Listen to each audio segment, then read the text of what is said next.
Seja bem-vindo, viu? E é sempre com enorme satisfação que nos fazemos presente aqui na Rádio Cultura, sempre parceiros aqui, Tony Alencar, nosso querido Sebastião, o nosso amigo aqui da técnica também, como é que é o nome? É o João Lucas. João Lucas, Isso. sempre João Lucas. Pois é, então muito bom dia, quase boa tarde a todos os serratalhadenses. Vamos falar aí desse feriado da Carta Magna, o pessoal chama assim, né? Gata Maga. Isso. Também tem. Isso, tem uma brincadeirazinha, né? Com essa mas data. É a data magna, vamos conversar seriamente sobre isso. Exatamente. Cristiano, muitas pessoas ainda não compreendem o significado dessa data. Existe uma reflexão toda em cima dela, porque você pegar um momento desse, aonde Pernambuco se tornou um país, né? Sim. A história, como é o nome da frase, né? Pernambuco, meu país, Pernambuco, né? meu país. É muito utilizada e ninguém sabe a origem. É justamente por conta disso. Desses mais de 70 dias que nós ficamos independentes da coroa portuguesa. Então, assim, às vezes as pessoas não têm a noção de como esse movimento foi algo que mexeu muito com a história do nosso estado, né? Sim, perfeitamente. Existe um historiador da historiografia dos espaços chamado Benedict Anderson, que ele trata do conceito de nação, né? E ele diz que a nação é aquela em que você tem o sentimento de pertencimento a ela. E no século XIX, em Pernambuco, não se tinha nenhum sentimento de que pertencesse o pernambucano ao Brasil. Uhum. O mesmo acontecia com o Rio Grande do Sul, né? Lá da Guerra dos Farrapos, Revolução Farroupilha. E aí esse sentimento para Pernambuco, ele se traduz na própria história de Pernambuco, né? O pernambucano talvez seja aquele no Brasil, ao lado do gaúcho, mais bairrista, defensor do seu estado, megalomaníaco por excelência, tudo que é de Pernambuco é melhor, bandeira de Pernambuco nas camisas, boné, né? As torcidas maiores do futebol pernambucano não são Corinthians, Palmeiras, Flamengo. É Sport, Santa Cruz e Náutico, né? Não sei se exatamente nessa ordem. É Santa Cruz, Sport e Náutico. Santa Cruz, Sport e Náutico, pois é. Então Pernambuco tem isso. Agora, por que o pernambucano tem isso? Tem explicação histórica, né? E a gente vai tratar principalmente com relação às ideias sobre isso.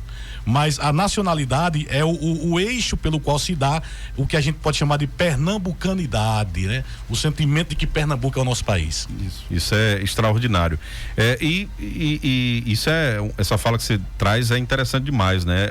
Você se sentir que você pertence àquele lugar, né? E foi justamente isso que aconteceu. Então, em 1817, nesse dia, 6 de março, o que é que estava acontecendo em Pernambuco? Vamos pensar isso bem direitinho. Por quê? Porque a história oficial nos conta que durante 74, 75 ou 76 dias, Pernambuco foi país. Tudo bem, teve até embaixador nos Estados Unidos, né? O Cruz Cabugá. Isso. Mas por que o 6 de março? Aí é que entra uma questão bastante simbólica sobre isso aí. E a gente tem que tratar em partes para entender, mas vamos para a simbologia em si. Foi no 6 de março de 1817 que o José Barros de Lima, o Leão Coroado, famoso Leão Coroado. O famoso Leão Coroado. Convida para um duelo, né, intima para um duelo o brigadeiro Barbosa de Castro, né, pernambucano, que defendia Portugal aqui em Pernambuco, enfim, administração portuguesa. E aí, durante o 6 de março, enquanto se dava a tentativa da tomada de Recife, Caetano Pinto vai embora, vai sair do Palácio do Governo, vai pro Forte do Brum, fugindo para se proteger, né? Porque os revolucionários em Recife, eles estavam em vias de tomar o Palácio do Governo, os fortes, enfim. E nesse momento, o Leão Coroado convida o brigadeiro que defendia os interesses portugueses para um duelo. E nesse duelo ele vai apunhalar com espada o brigadeiro Barbosa de Castro e o brigadeiro morre, né? E aí ganhou toda uma simbologia, porque foi nesse 6 de março. Aí você pensa assim, mas por que um cara deu um golpe de espada em outro?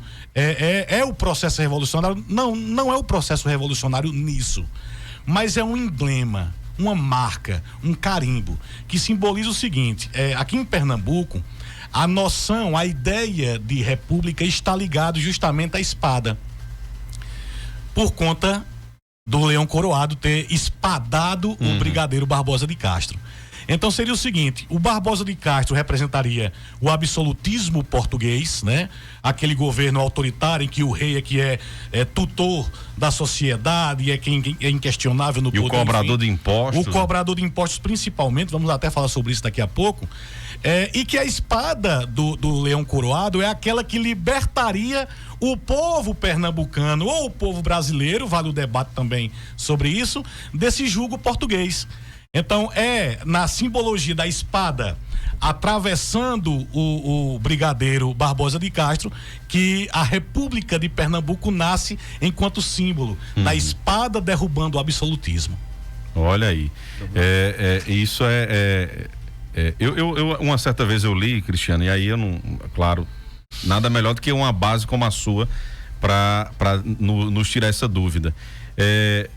Muita gente coloca que um movimento para a tomada de poder, ele é planejado, né, articulado, cada coisa de forma organizada de forma bem organizada. Mas nesse movimento não, né?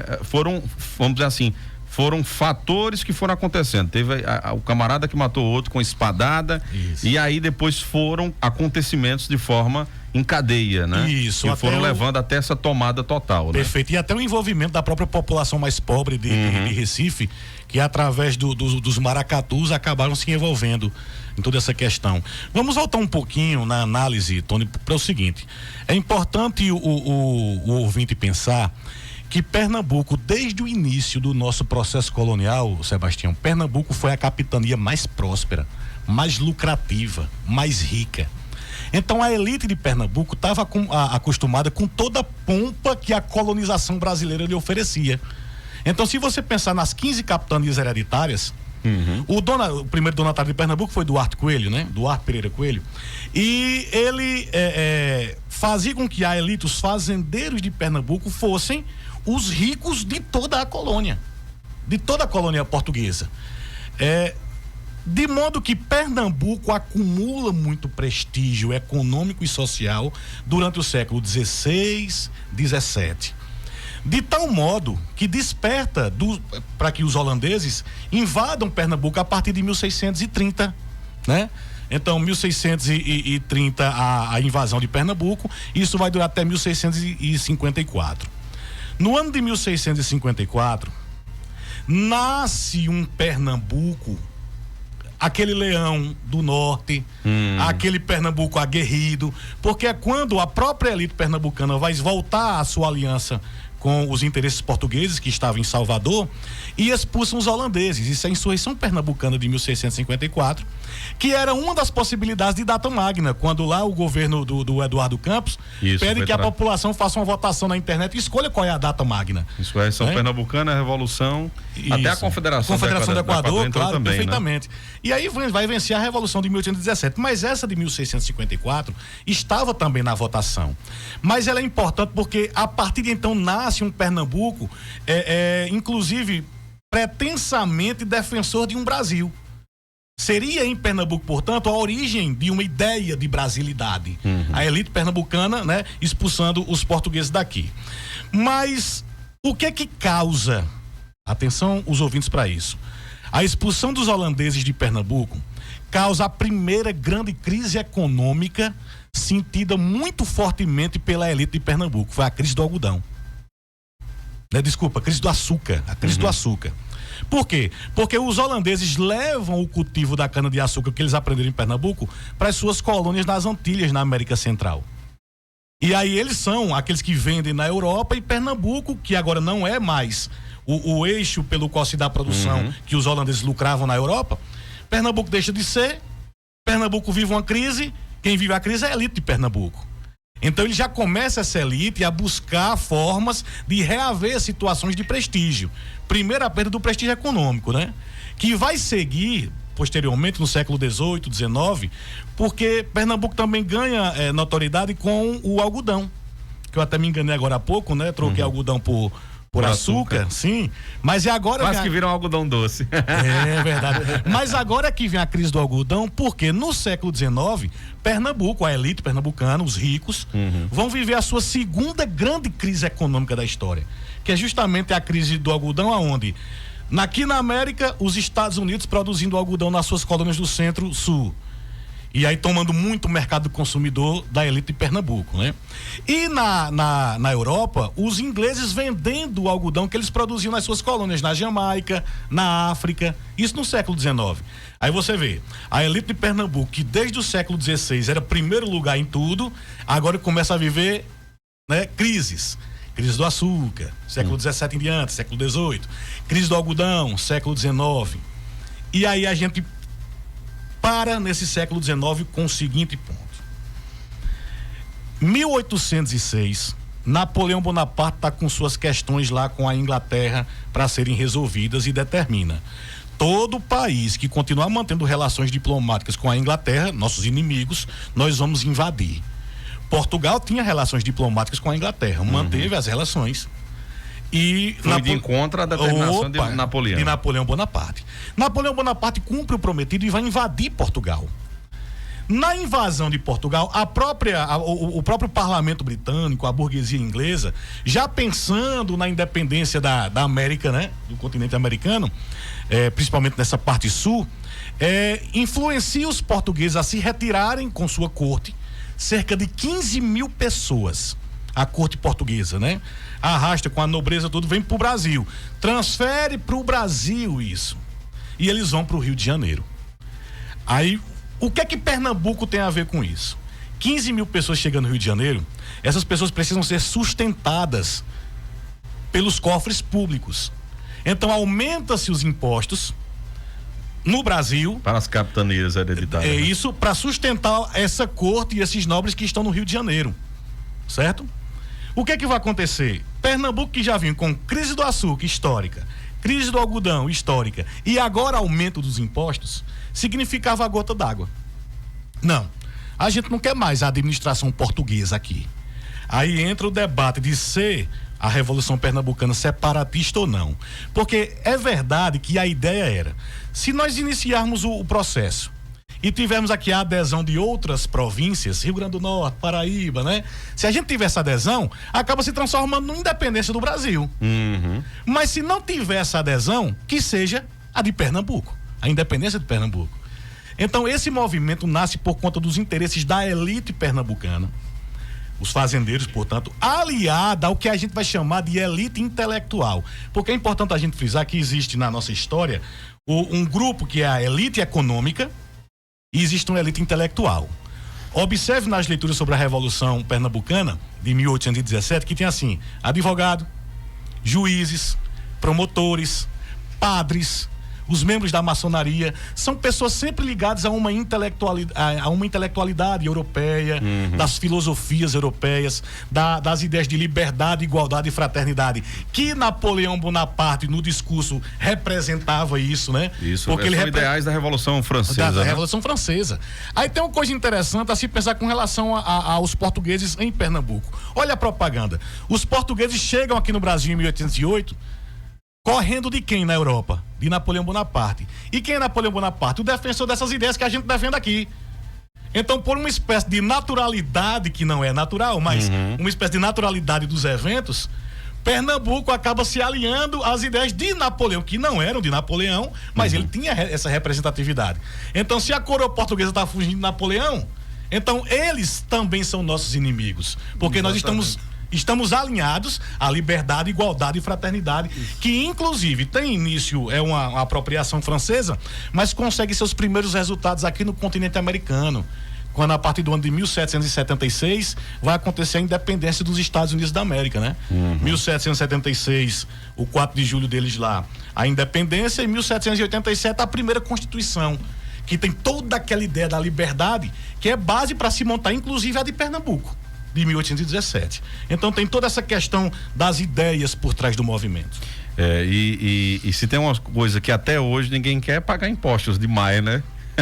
Carga tributária é algo. Por isso que eu coloquei hoje que são reflexões que a Revolução Pernambucana nos traz, que remete muito ao presente, né, professor Cristiano? E é justamente isso. Olha, começou com a gente não aguenta mais, né? Tá pagando imposto demais, a gente vai estar sustentando vocês, né? E tá tirando mais da gente aqui. E isso, claro, é uma coisa que até hoje ninguém quer pagar uma carga tributária, a gente ainda hoje paga, e muito, né, de impostos.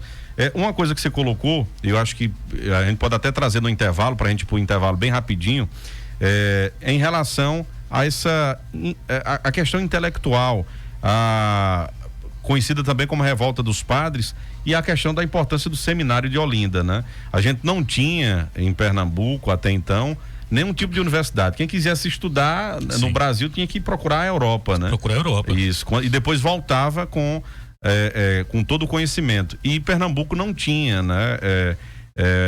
Vamos dizer assim, uma faculdade, né? Uma universidade. Então tem um papel bem interessante esse Seminário de Olinda nessa propagação dessas ideias, né? Perfeitamente. Então, depois do intervalo, o professor vai trazer, né, os reflexos em relação a isso também, né? A questão do Seminário de Olinda dentro desse contexto da Revolução Pernambucana. Para a gente falar sobre essas ideias, né? Os intelectuais, né? Que estiveram também dentro da Revolução, mas a gente sabe que o Seminário de Olinda teve um papel também, sim. Né, muito grande, né? Como eu falava, a gente não tinha universidade aqui em Pernambuco, né? O estudo era bem escasso, então muitas vezes tinha que procurar fora, e daqui a pouco voltava. Só que um seminário, para quem sabe a formação de um padre, né? Entra filosofia, sociologia, né? E tudo isso. São conceitos que fazem o ser pensar, né? Sim. Né? E vamos dizer assim, e questionar, né, as coisas. E eu queria que você pudesse falar também um pouquinho sobre isso. E diferente do nosso tempo atual, no período em questão havia uma glamourização da intelectualidade, né? Hoje a gente vê um desmerecimento à ciência, ao conhecimento acadêmico, isso, enfim, exatamente. É uma desconstrução dessa importância, é bem comum, gerando inclusive algumas ideias aí ligadas a, por exemplo, eu vi aí o caso do rapazinho, do menininho que morreu, infelizmente, e óbvio, mas tem que pegar esse e matar, mas antes de investigar, antes de se saber o correto da história, de tudo que aconteceu.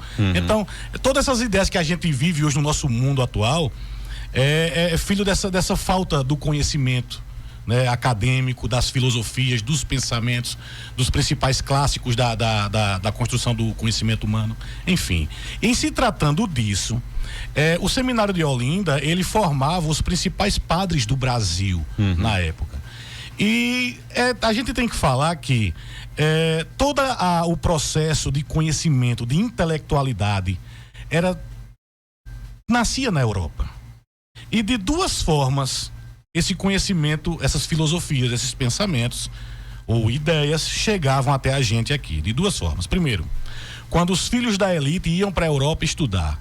Então era muito comum fazendeiros de Pernambuco, do Brasil colonial, colocarem seus filhos para estudar em Coimbra, Portugal, em Londres, estudar na França, né, em Paris, enfim.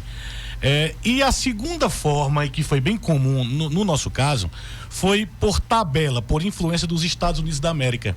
As antigas 13 colônias inglesas, que, como eu falei anteriormente, 1776 é a independência, e muito influenciada por essas ideias francesas, que eu também falei há pouco, de liberdade, igualdade e fraternidade. Tanto é que quando os Estados Unidos se tornam independentes da Inglaterra, os franceses, em provocação à Inglaterra, presenteiam os Estados Unidos com a estátua da liberdade, que é justamente essa figura feminina chamada de liberdade, segurando, né, a tocha do iluminismo, né, pretensamento francês. Iluminismo que tem suas bases ideológicas nas ideias de liberdade, igualdade e fraternidade. Então, estudantes brasileiros iam para a Europa, viam essas ideias lá, voltavam para cá e viam o Brasil totalmente escravocrata, latifundiário, enfim.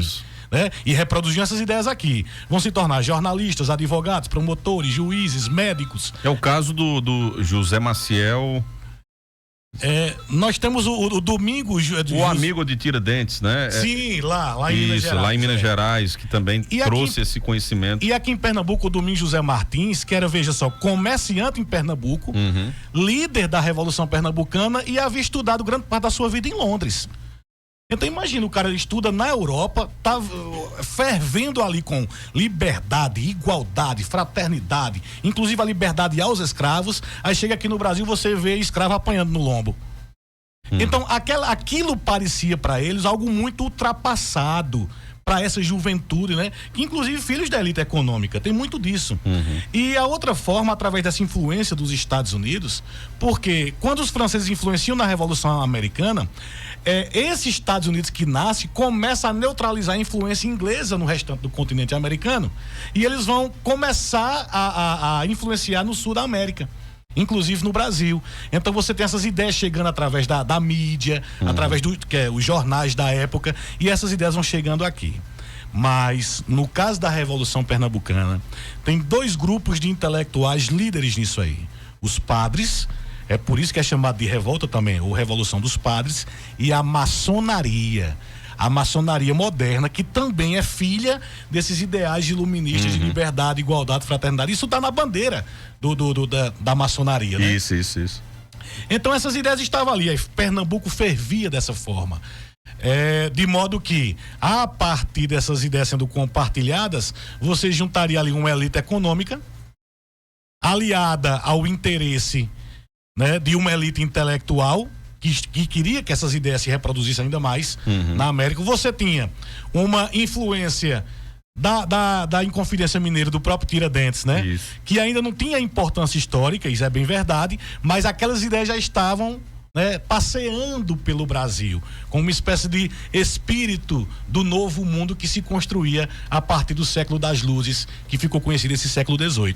Então a Revolução dos Padres, ou a Revolução Maçônica, é a mesma Revolução Pernambucana de 1817. Muitos padres, 60 e tantos padres, foram líderes da Revolução Pernambucana, comerciantes, juízes, promotores, advogados, médicos. Então perceba, gente estudada para o século XIX, liderando um movimento separatista e principalmente de independência do jugo português.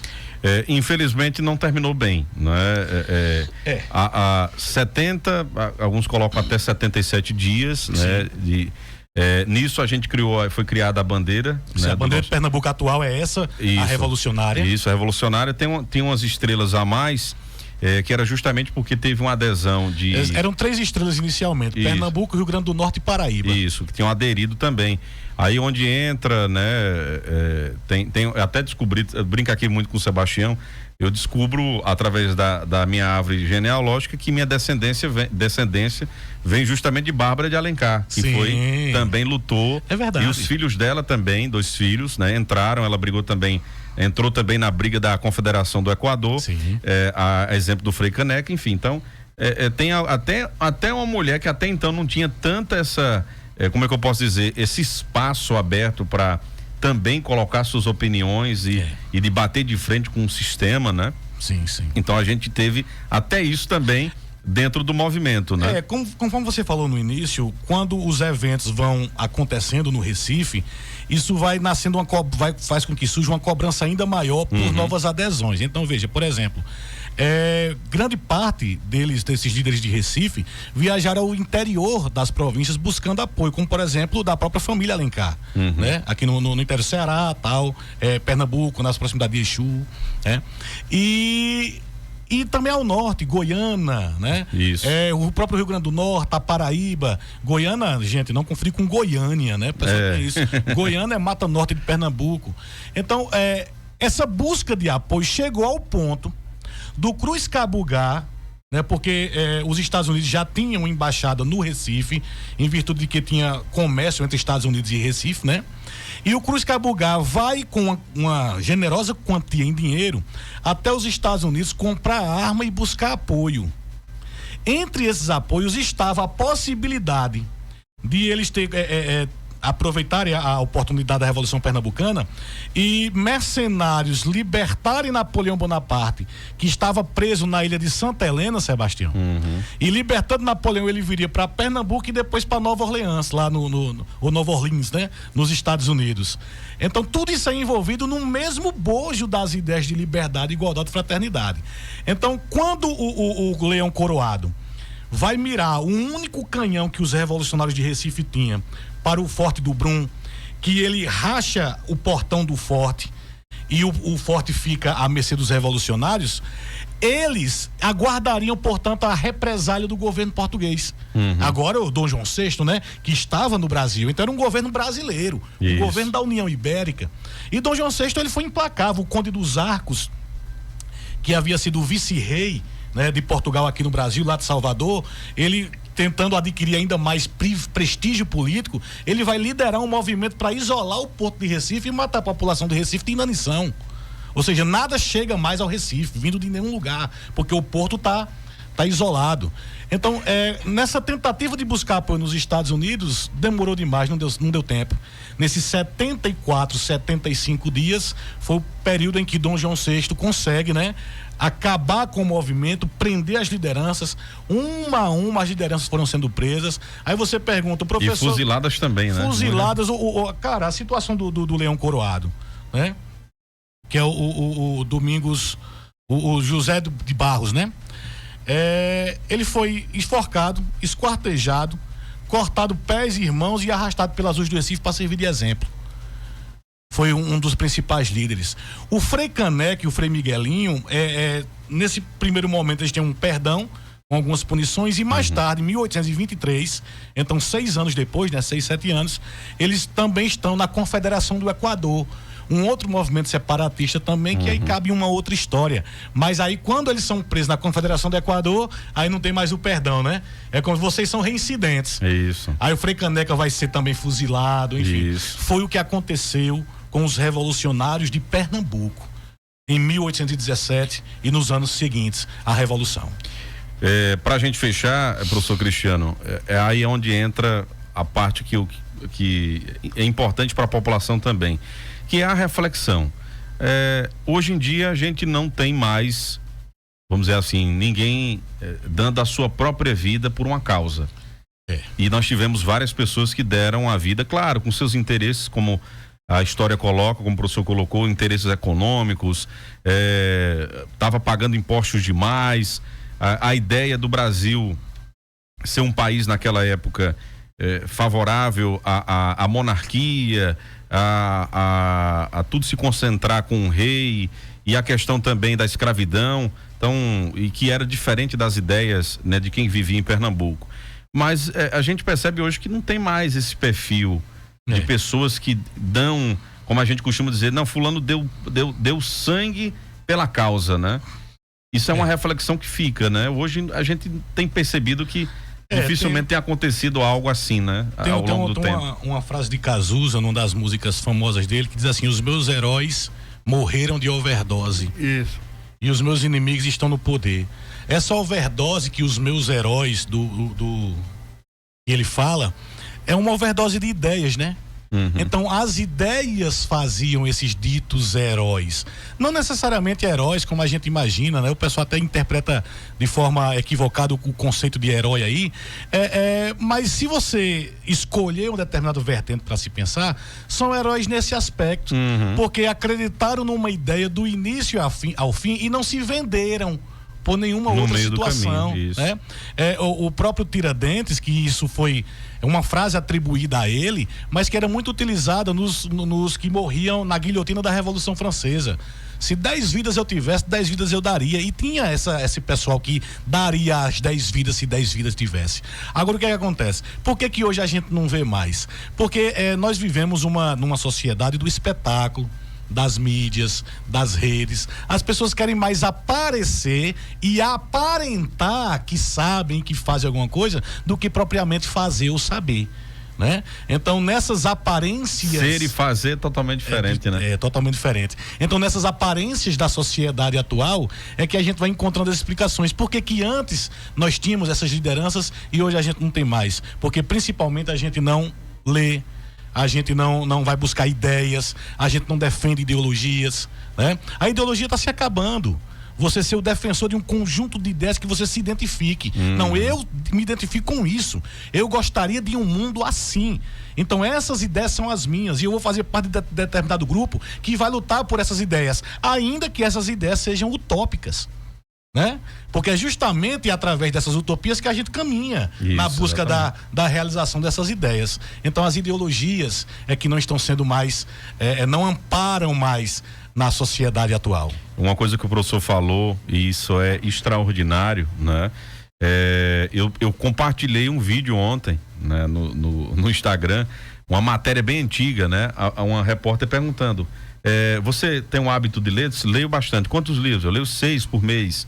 Teve outro que disse que lia 15, né? Não, eu leio mais ou menos uns 3, né? Aí o vídeo sempre cortava e trazia para o tempo atual, uma pessoa perguntando para os jovens. Aí disse, você sabe quem foi Getúlio Vargas? Não, sei não, quem foi? Foi um jogador de futebol?